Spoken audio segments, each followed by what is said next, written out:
Hello bachon, let's see this question.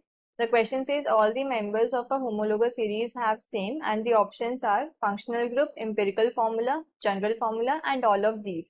तो हमें क्या बताना है कि homologous series के members के पास क्या same रहता है. So key concept of this question is, key concept क्या है? Key concept is homologous series. Homologous series.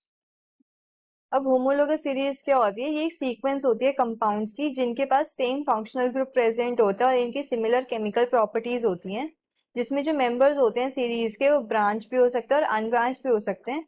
And जो मॉलिक्यूलर फॉर्मूला जो होता है ना, उसके अंदर CH2 का डिफरेंस आता है और वी कैन से 14 मास यूनिट का डिफरेंस आता है, तो उन्हें हम होमोलोगस सीरीज कहते हैं. अब जितने भी मेंबर्स होते हैं होमोलोगस सीरीज के, उनके पास क्या होता है? सेम फंक्शनल ग्रुप प्रेजेंट होता है और उनका जनरल फॉर्मूला भी सेम होता है. अब फंक्शनल ग्रुप सेम होता है एक तो homologous series members having same functional group, members having same functional group, functional group.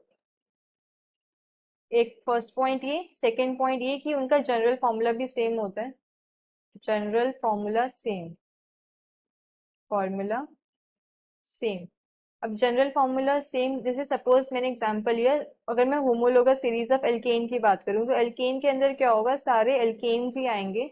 मतलब सारे जो कार्बन कार्बन बॉन्ड्स होंगे ना, वो सैचुरेटेड बॉन्ड्स होंगे. कोई भी डबल बॉन्ड वाले या ट्रिपल बॉन्ड वाले या फिर एल्कोहल, फेनॉल, ईथर कुछ इंक्लूड नहीं होगा. सिर्फ कार्बन कार्बन बॉन्ड हाइड्रोकार्बन होंगे, कार्बन एंड हाइड्रोजन से बने होंगे एंड सिंगल बॉन्ड्स कंटेन करेंगे, तो उन्हें हम एल्केन्स बोलते हैं. तो एल्केन का जो जनरल फॉर्मूला होता है वो होता है CnH2n+2. एन क्या होता है? Number of carbon atoms. तो सबका फॉर्मूला यही होता है. अब इसके अंदर हम एन की जगह 1 रखेंगे तो हमें मिथेन मिलेगा, 2 रखेंगे तो इथेन मिलेगा. जैसे मिथेन ये हो गया CH4, इथेन रखा मैंने तो C2H6, और अगर मैंने प्रोपेन रखा तो मेरे पास क्या हो जाएगा? C3H8. तो ऐसे करके क्या है, हमारे एल्केन सीरीज बनती है. अगर मैं एल्कीन की बात करूं, एल्कीन एल्कीन वो होता है कार्बन कार्बन के बीच डबल बॉन्ड मिलेगा, तो इसका जो जनरल फॉर्मूला होता है वो होता है CnH2n. तो ये हो जाएगा मेरे पास, ये तो CH4, C2H6, C3H8, देन ये हो जाएगा मेरे पास C2H4. डबल बॉन्ड प्रेजेंट है ना कार्बन कार्बन के बीच, C2H4. देन ये हो सकता है मेरे पास C3H6 एंड सो ऑन. तो ये होती है हमारे पास होमोलोगस सीरीज जिनका सेम फंक्शनल ग्रुप प्रेजेंट होता है, सेम जनरल फॉर्मूला होता है. अब इंपीरिकल फॉर्मूला क्या होता है? इंपीरिकल फॉर्मूला हम बोलते हैं सिंपलेस्ट रेशियो होती है एटम्स की जो पर्टिकुलर ऑर्गेनिक कंपाउंड के अंदर प्रेजेंट होते हैं.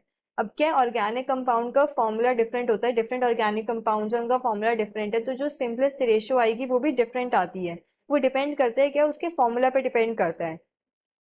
तो इंपेरिकल फॉर्मूला क्या होता है? Basically empirical formula, empirical formula ये होता है कि the empirical formula of a compound is the simplest whole number ratio of atoms present in a compound. ठीक है, simplest whole number ratio है, simplest whole number ratio, whole number ratio, whole number ratio of atoms present in, atoms present in a compound. तो ये क्या है, same हो भी सकता है एंड नहीं भी हो सकता. तो इंपीरिकल फॉर्मूला जनरली हमारा सेम नहीं होता है. हमारे क्या सिर्फ ये general formula and functional group same होता है. तो we can say the final answer is functional group and general formula. Hope you understood this well. Best of luck.